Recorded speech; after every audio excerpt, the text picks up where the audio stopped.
क्या आपके साथ भी ऐसा होता है कि आप कोई भी चीज़ को याद करते हो और कुछ ही समय बाद भूल जाते हो, या फिर कुछ भी याद करी हुई चीज़ 2 मिनट बाद ही भूल जाते हो? तो तो आप पहले के ज़माने में जो लोग होते थे वो पूरा पूरा वेद याद कर लेते थे, जैसे कि ऋग्वेद जिसमें 10,000 प्लस श्लोका होते थे। तो क्या वो उन लोगों का दिमाग अपने से ज़्यादा तेज होता था, या फिर वो कुछ टेक्निक का यूज़ करते थे? Hello friends, this side Saloni Goswami. Today I am going to tell you about 3 magic methods और टू लर्न फास्टर। ओके, तो आप जब भी कुछ याद करते हो तो कहीं ना कहीं कुछ टेक्निक्स होती है जिस वजह से अगर आप उसे याद करोगे ना तो काफ़ी अच्छे से याद कर पाओगे। ये वैदिक टेक्निक जो पुराने ग्रंथों या गुरुकुलों में जो शिष्य गुरुजी अपने शिष्यों को सिखाते थे, तो उस टेक्निक से अगर आज भी स्टूडेंट याद करे तो पहले के कंपैरिजन में ज़्यादा याद कर पाएगा। जैसे कि अब आज हम 3 सीक्रेट मेथड्स को पढ़ेंगे, जिसमें first one is power of conscious subconscious mind. जैसे पुराने टाइम पे महाभारत में द्रोणाचार्य जी अर्जुन को बोलते हैं, चिड़िया वाली स्टोरी आपने ज़रूर सुनी होगी। उन्होंने चिड़िया पे निशाने लगाने को बोला, तो उनका जो अर्जुन का जो निशाना होता है वो सीधे पॉइंट पे होता है। तो कहने का मतलब अगर आप सीधे पॉइंट पर फोकस करोगे या अपने माइंड को जिस तरीके से सेट कर लोगे उस तरीके से आपका वर्क होने लगता है। अगर आप कोई चीज़ या कोई सी भी कॉम्पिटिटिव एग्जाम आपको टफ लगती है तो आप डे बाई डे बस ये बोलते मैं तो एवरेज हूँ, मुझसे नहीं हो पाएगा या फिर मैं नहीं कर पाऊँगी। जैसे आप अपने माइंड को सेट कर लोगे, अगर आप सोचोगे कि मैं एवरेज हूँ और मैं नहीं कर पाऊँगा तो डेफिनेटली फिर आपसे नहीं होगा। लेकिन अगर आप रोज़ सुबह उठकर डेफिनेटली ये बोलोगे ना कि हाँ ये मेरे लिए बनी है और मैं इसे कर पाऊँगा, तो डेफिनेटली आप इस एग्ज़ाम को क्रैक कर पाएंगे। तो पावर ऑफ सबकॉन्शियस माइंड में अपने माइंड की सेटिंग होती है। जिस तरह का जो भी आपका टारगेट है ना, जो भी आपका एम है, उसको सबसे पहले अपने माइंड में बैठा लो कि हाँ मुझे ये करना है। और सबसे पहले जब आप सुबह उठोगे ना तो सबसे पहले वही चीज़ आपके माइंड में आना चाहिए कि मुझे ये करना है।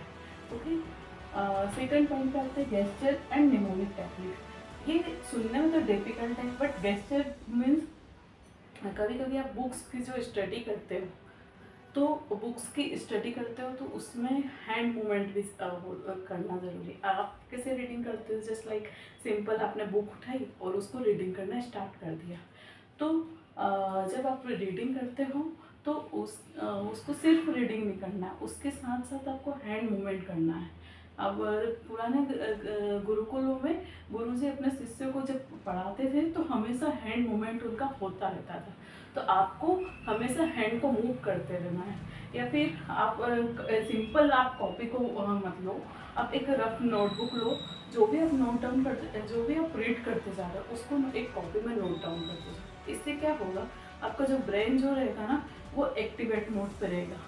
आप कभी भी रीडिंग करते हो ना तो आपको ऐसे ऐसे उबासी आने लगती है या कुछ भी माइंड डाइवर्ट हो जाता है। बट अगर आप वही चीज़ को अपने मूवमेंट्स से क्या है, अपने ब्रेन का स्टिमुलस पावर जो है वो इंक्रीज होती है। तो दैट्स वाई आप जब भी पढ़ते हैं तो अगर आप हैंड मूवमेंट के साथ पढ़ोगे तो आपके ब्रेन की जो स्टिमुलस पावर है वो इंक्रीज होगी।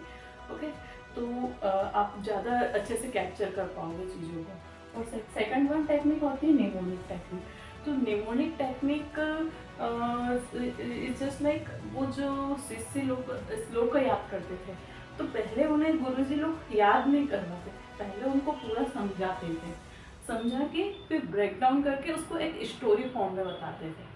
तो इन द सेम भी अगर आपको भी कुछ चीज़ें डिफ़िकल्ट लग रही है SST या किसी भी डिफरेंट सब्जेक्ट में, तो आपको सिंपली उसको रट्टा नहीं लगाना है। आजकल की स्कूल टेक्निक में बच्चों को रटने पे फोर्स किया जाता है, बट रटना नहीं है अपने को।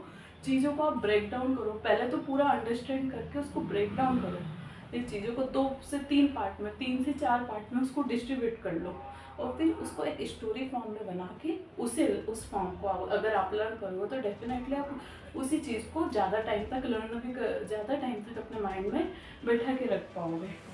हाँ। और थर्ड थिंग इसमें यह आती कि अगर आप जब बैठते हो ना, तो मतलब स्टूडेंट, ज़्यादातर स्टूडेंट बेड पर पढ़ लेंगे, सोफे पे पढ़ेंगे, बट अगर एग्जैक्ट जो तरीका होता है ना, आप नीचे जब बैठ के पढ़ोगे, आप चटाई बिछाइए, उस पर अगर आप बैठ के पढ़ोगे तो डेफिनेटली डिफरेंस आएगा। क्योंकि तो स्पाइनल कार्ड जो होती है वो अपनी स्ट्रेट रहती है, और वो डायरेक्ट स्पाइनल कार्ड जो होता है अपनी बॉडी का बहुत मेन पार्ट होता है, जो ब्रेन से डायरेक्ट कनेक्टेड होता है। कभी आपको डॉक्टर से पूछना, या किसी डॉक्टर से भी अगर आप एडवाइस लोगे, तो अगर आपका स्पाइनल कार्ड एक्टिवेट नहीं है, खराब है, आप ठीक से बैठ नहीं पा रहे हो, तो आपकी ब्रेन की कैपेसिटी भी बहुत कम होगी। तो जितना आप स्ट्रेट बैठ के पढ़ाई करोगे, उतना अच्छा पढ़ाई कर पाओगे, उतना अच्छा आप चीज़ों को लर्न कर पाओगे। ठीक है। तो आपको जो सिटिंग पोजीशन है उसको भी आपको, and the last one technique, that is 1-to-1 technique. 1-to-1 technique से यहाँ पर फैक्टर कि आप डेली कुछ ना कुछ आपका फैक्टर जो रहता है वो आपको लर्न करना है, लेकिन वही चीज़ें कंटिन्यू याद करना। जैसे सब्जेक्ट सपोज कि आपको आईआईटी प्रिपरेशन करना है, तो आपको वो मैथ से फिजिक्स से फिजिक्स पढ़े जा रहे हो, फिजिक्स पढ़े जा रहे हो, तो सेम वो नहीं करना है। आपको डेली कुछ ना कुछ नया टास्क लेना है, हर डे न्यू टास्क लो। आप चाहे कोई सा क्यूज उठा लो, क्यूज सॉल्व करो, या फिर कुछ न्यूज़पेपर में कुछ एक्टिविटी आती है तो उसको सॉल्व करो। कुछ भी आपको न्यू टेक्निक्स को यूज़ करके अगर अपनी स्टडी को कंटिन्यू करोगे, तो डेफिनेटली आप जो कुछ भी लर्न करोगे, कुछ भी हो उस लर्न करोगे, डेफिनेटली आप लॉन्ग टाइम के लिए इसे याद कर पाओगे। ठीक है फ्रेंड्स, अगर आपको ये वीडियो पसंद आया तो please like, share and subscribe करें।